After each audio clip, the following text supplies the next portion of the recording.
What is going on, everybody, and welcome back into Barley Studios. Who's ready for another awesome continuation video in the 3D ultrasound video series?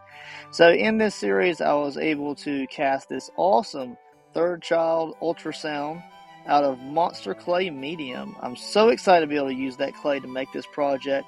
We've already went ahead and made a silicone mold out of Smooth On Mold Star 15 Slow. And then we've casted that out of Plaster of Paris. Of course, that's completely dried now.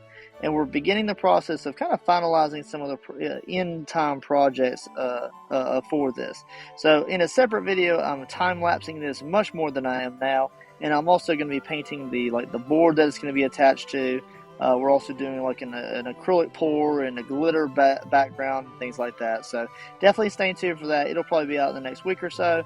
But this is just kind of a separation video of just 6 times speed, not 12 times speed, 6 times speed of me painting the 3D ultrasound. Now I am using Mars Black here. I do decide to give it a dark background, so that way the bronze, antique bronze that I go over this, which is a Folkart paint, will have a nice, deep, rich background color to show through. So this is, again, in the 6 times speed as we blast through the black here. And then here in a moment, after it dries for a day or so, then I come in with the antique bronze and we start to bronze it out. Now I wanted to give this more of an antique, like patina type of look, and it kind of evolved over time. I really wanted to use some of the Folkart metallic pink paints, which I haven't been able to use very often. After all, this is a girl, so I wanted to introduce a little bit of pink in some way, just because the background is going to have some shades of pink and glitter and chunky glitter and things like that.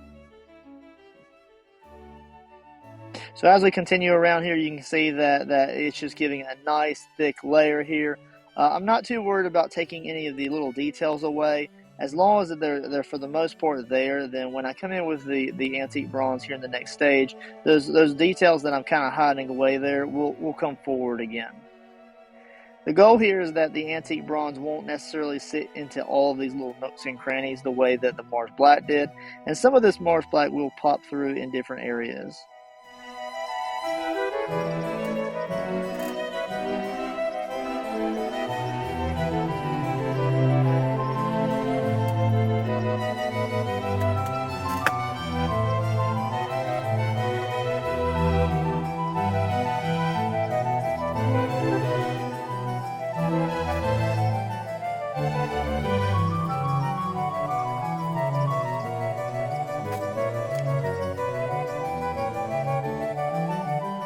Alright, so with the Mars Black pretty much locked in, we're going to go ahead and break out the Folkart antique bronze, and we're just going to go ahead and start applying some layers here. It does take usually about 1 or 2 layers to really cover up the Mars Black base. Otherwise, you see kind of some of the striations of the black underneath the first layer there, and that's okay if that's the look you're going for. But I do want a little bit of a deeper look to it.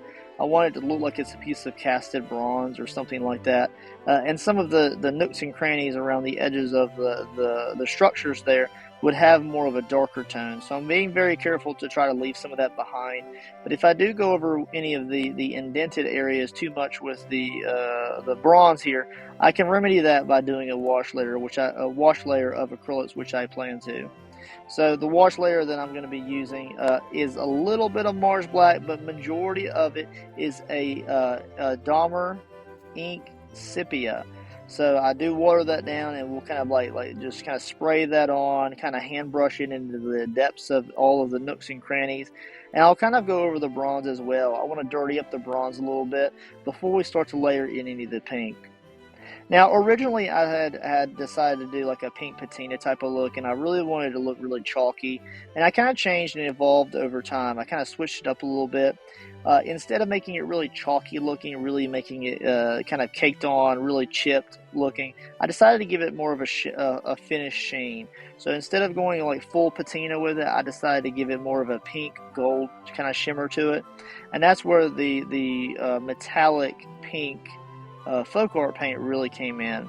So you'll see here in a little while I really get a good douse in a Folkart pink paint, and it really kind of changes the overall blend, and it almost gives us a red tone before we come into later stages to kind of finalize those. You'll see here shortly it really does take a really severe switch in color but we kind of bring it back around with another layer of bronze towards the end of the project there. So sit back and enjoy as we finish up the bronze here, and then we'll roll into the next color.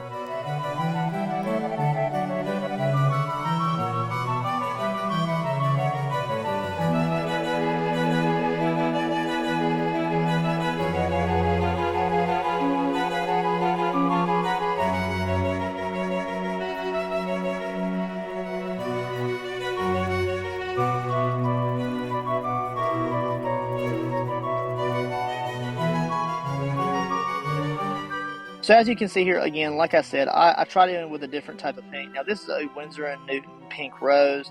It's not too bad of a color. It's very vibrant, very pretty, very pinkish, pinkalicious. But it's just not the overall look that I wanted. And it did give a good layer. It did give a good cast to it. And I do see these colors coming through some of the overlying colors that I come in with later. But for some reason, it just wasn't sitting well with me. It would have turned out quite good in overall. But I just didn't like the overall effect that it was giving me for this particular project. If I had maybe decided to make it a lot more textured, stippled in quite a bit more layers of the pink paint, then I could probably achieve the overall kind of chalky texture that I was kind of looking for.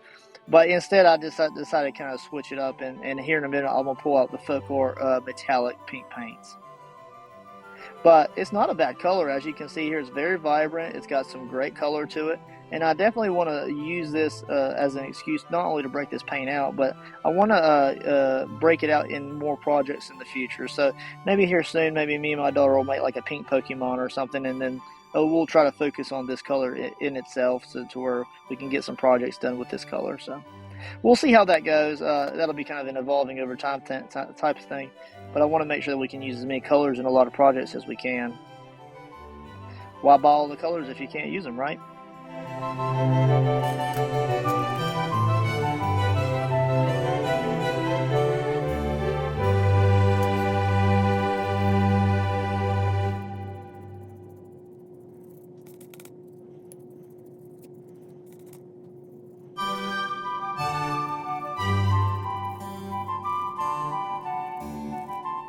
Alright, so as you can see here, I'm really trying to push the pink color into the nooks and crannies here. I'm still using the pink rose from Winsor & Newton, and I'm just being very detailed about where I kind of push that in.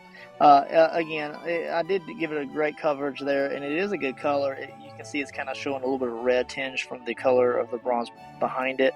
But we're going to go ahead and grunge it out, and then we'll see how it looks. And then at that point, I kind of decided to take it a different direction. Now this is a very watered down sepia. Even watered down as it is, you can see how thick the color is here. I love this as a grunge color, and I've said it before in a few other projects that I like this even more sometimes than an acrylic wash. Although they just serve their own different purposes, this is a really nice grunge, nasty little color here, and it just gives it a real cakey look, and it's something that will kind of blend well with the background when we put on future layers. So as you can see here, it really just grunged the entire project out, kind of really decayed it a little bit, aged it, and then we'll roll into the next color in just a moment.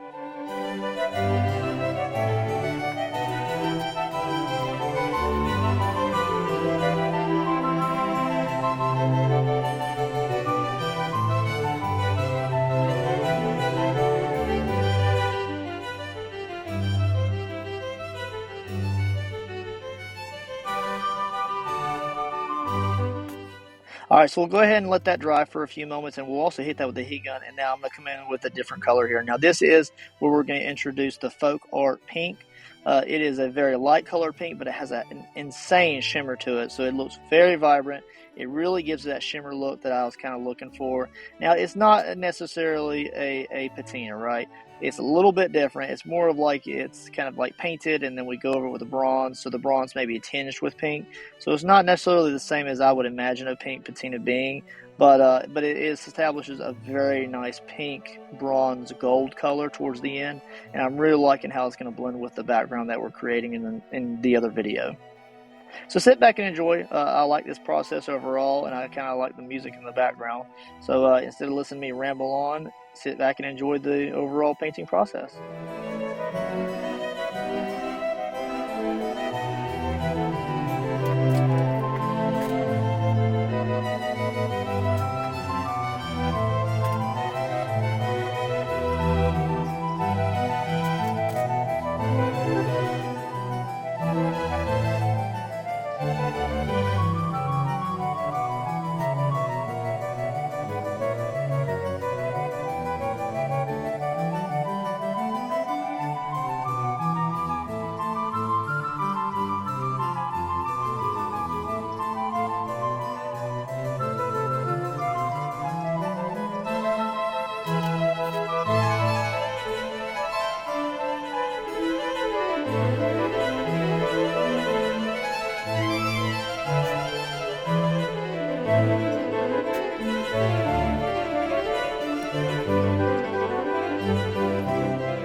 Now you can see here that the sepia color that we're adding in here is a little bit more like strategic as far as where we're placing it here.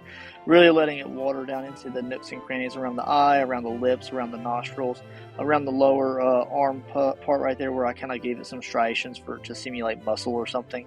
And we're just really letting it settle down where the water just naturally wants to do so. I'm trying to just think about where I want the darkness to be before I come in with the last bronze layer here. So I'm just kind of just thinking about the future layers that I'm going to apply.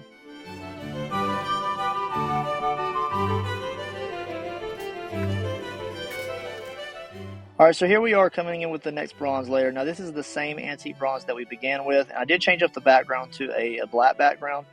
Just so that we can kind of see the overall tinge. It really just changed the color tone quite a bit just by changing the background.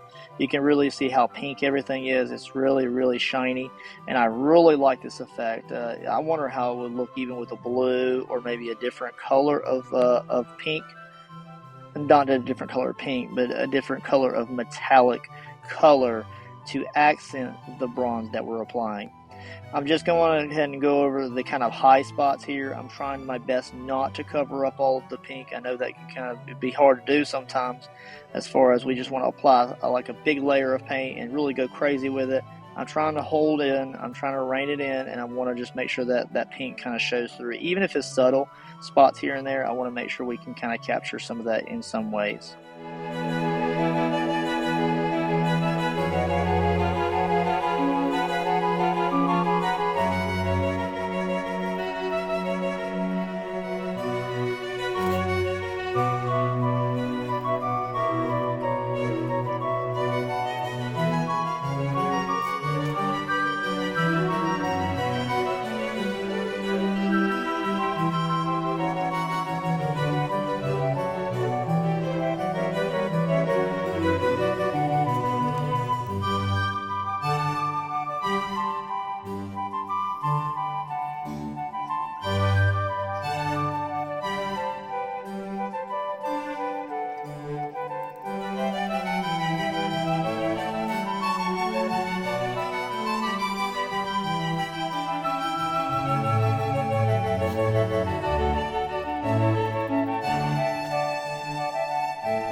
Alright, so that's pretty much it for this video, guys. We used just a few colors there. Again, we used Mars Black, which is just a generic basic acrylic.